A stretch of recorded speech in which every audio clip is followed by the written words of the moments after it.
आज हम लोग भारत में कंप्यूटर की बात करने वाले हैं। भारत में कंप्यूटर कैसे आया और आधुनिक भारत का सपना किसने देखा था। मेरे चैनल को सब्सक्राइब कर लीजिएगा और शेयर कर दीजिएगा, जिससे कि ये बातें और दूसरे लोगों तक पहुँचे, और लाइक कर लीजिएगा। भारत में कंप्यूटर क्रांति का इतिहास एक ऐसी कहानी है जिसने देश को नए सिरे से गढ़ा है। 1980 के दशक में शुरू हुई यह क्रांति देश के सामाजिक, आर्थिक और तकनीकी परिदृश्य को पूरी तरह से बदलने वाली साबित हुई है। 1984 में जब राजीव गांधी भारत के प्रधानमंत्री बने, उन्होंने महसूस किया कि देश को आर्थिक और सामाजिक रूप से प्रगति करने के लिए तकनीकी क्रांति की आवश्यकता है। उनकी दृष्टि थी एक आधुनिक भारत जो तकनीकी रूप से सक्षम हो। राजीव गांधी ने सैम पित्रोदा को इस क्रांति का नेतृत्व करने के लिए आमंत्रित किया।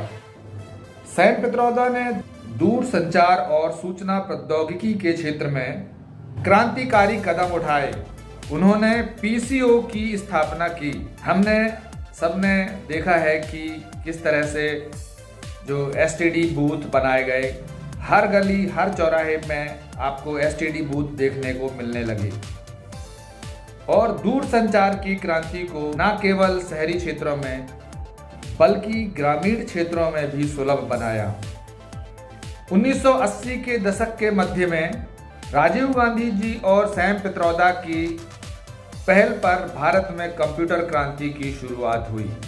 सरकारी कार्यालयों में कंप्यूटर का उपयोग बढ़ा और देश में कंप्यूटर साक्षरता का प्रसार हुआ।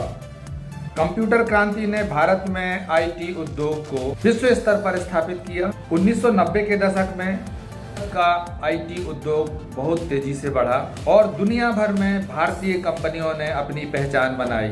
कंप्यूटर क्रांति ने भारत की अर्थव्यवस्था को नई ऊंचाइयों पर पहुंचाया। इसने लाखों युवाओं के लिए रोजगार के नए अवसर उपलब्ध कराए और भारत को वैश्विक रूप में आईटी हब के रूप में स्थापित किया। भारत में कंप्यूटर क्रांति ने देश को आधुनिक और तकनीकी रूप से सक्षम बनाने में महत्वपूर्ण भूमिका निभाई। यह क्रांति न केवल तकनीकी परिवर्तन थी, बल्कि एक सामाजिक और आर्थिक बदलाव भी थी, जिसने भारत को विश्व मंच पर एक नई पहचान दिलाई।